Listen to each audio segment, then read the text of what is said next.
A paz do Senhor Jesus, a você que acompanha esse canal, vamos dar continuidade ao nosso estudo da Escola Bíblica Dominical. Lembrando que o nosso canal é para você que é novo convertido, você que está começando agora na fé cristã e quer aprender mais da Palavra de Deus e não quer mais ficar perdido. Dando continuidade então, nós estamos aqui com a revista Escola Bíblica Dominical e a lição de número 4, que tem por título O Senhor e Salvador Jesus Cristo. E a pergunta é, você sabe quem é Jesus? Quem foi Jesus? Segundo a tradição cristã e segundo o mundo secular, quem foi Jesus Cristo? Nessa nossa revista da Escola Bíblica, nós temos como base a leitura do Evangelho que escreveu João, no seu capítulo de número 1, do versículo 1 ao 14, que vai falar: no princípio era o Verbo, e o Verbo estava com Deus, e o Verbo era Deus. Ele estava no princípio com Deus. Todas as coisas foram feitas por ele, e sem ele, nada do que foi feito se fez. Nele estava a vida, e a vida era a luz dos homens. E a luz resplandece nas trevas, e as trevas não a compreenderam. Ou seja, nós já começamos a ver que João ele está fazendo um comparativo com Gênesis 1.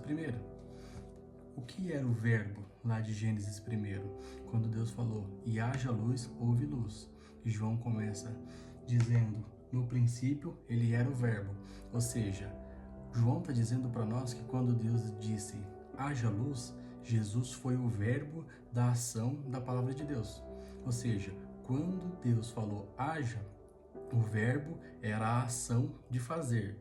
Jesus era a ação de Deus operando na terra. É isso que João quer nos dizer. Jesus Cristo é o Filho de Deus.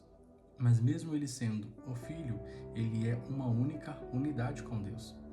E aqui no texto ele vai dizer o que deveria ser ou o que é unigênito. E aí, você sabe o que significa essa palavra unigênito? Vamos ver o que significa? O significado do termo filho ou unigênito que aparece aqui na lição tem como referência do único e exclusivo Filho de Deus.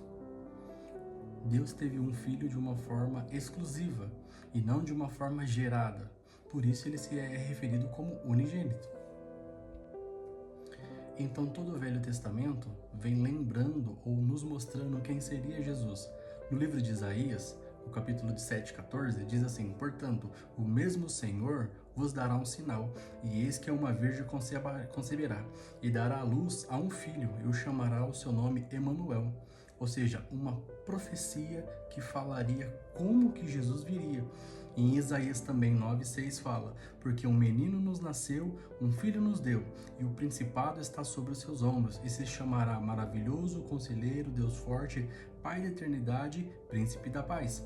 E ainda também Isaías 53:5-6, mas ele foi ferido por causa das nossas transgressões, e moído por causa das nossas iniquidades. O castigo que nos traz a paz está sobre ele, e pelas suas pisaduras fomos sarados. Todos nós andávamos desgarrados como ovelhas, cada um que se desviava pelo seu caminho, mas o Senhor fez cair sobre ele a iniquidade de nós todos. Esses 3 versículos que a gente acabou de ver, Isaías está relatando como que ele viria, ou seja, que o Senhor Deus daria um filho e que esse filho nasceria de uma virgem e que essa virgem cuidaria desse filho, criaria esse filho e quando chegasse o tempo do propósito dele, então ele carregaria sobre ele o peso e o pecado de toda a humanidade. E que peso e que pecado é esse? Lá no livro de Gênesis a gente vai ver também que o Adão e a Eva, quando eles entraram no paraíso, eles foram seres perfeitos, aonde não havia nenhum tipo de maldade lá no Jardim do Éden. Mas por conta então de um acidente acontecido entre a Eva e a serpente, onde a mulher deu ouvido à voz da serpente, então ambos pecaram, eles foram expulsos do paraíso. E a partir daquele momento o pecado entrou na terra. Jesus veio para remir, ou seja, para que o povo tivesse o direito, para que o povo alcançasse a salvação em Deus. Por quê? Porque a humanidade, ela veio de lá para cá, veio se corrompendo no seu próprio amor, na sua própria paixão, vivendo a sua própria vida e com a maldade dentro de si. Mas Jesus veio para que todo aquele que acredita nele, que acredita no seu reino, que acredita na sua palavra, se converta do seu mau caminho.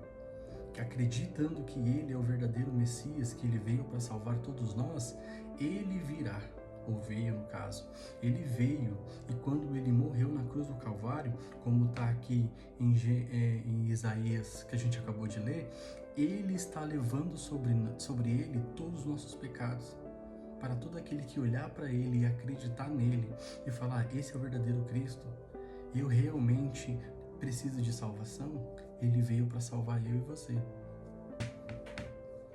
Então a gente vê aqui no Evangelho que Mateus escreveu, capítulo de número 1 ao 23, dizendo: E dará à luz um filho, e chamará o seu nome Jesus, porque ele salvará ao seu povo de seus pecados. E eis que a virgem conceberá, e dará à luz um filho, e será chamado Manuel, que traduzido quer dizer Deus conosco.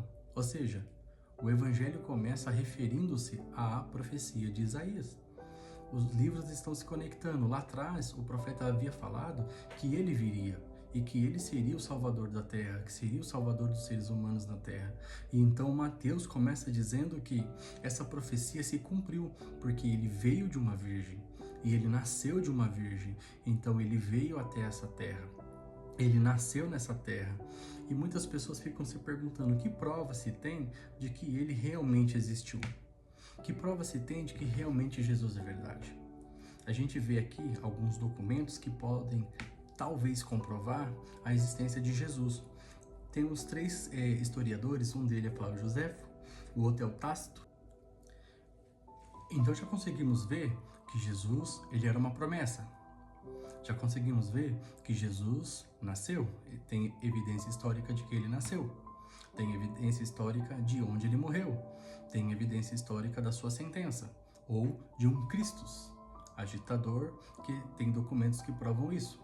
Então, já que nós sabemos que Jesus Cristo nasceu, qual que era o propósito dele?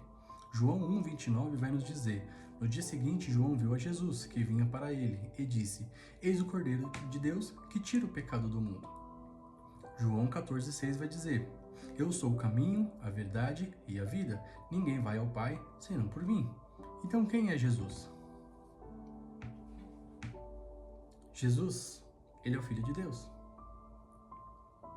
Um Deus que se fez carne.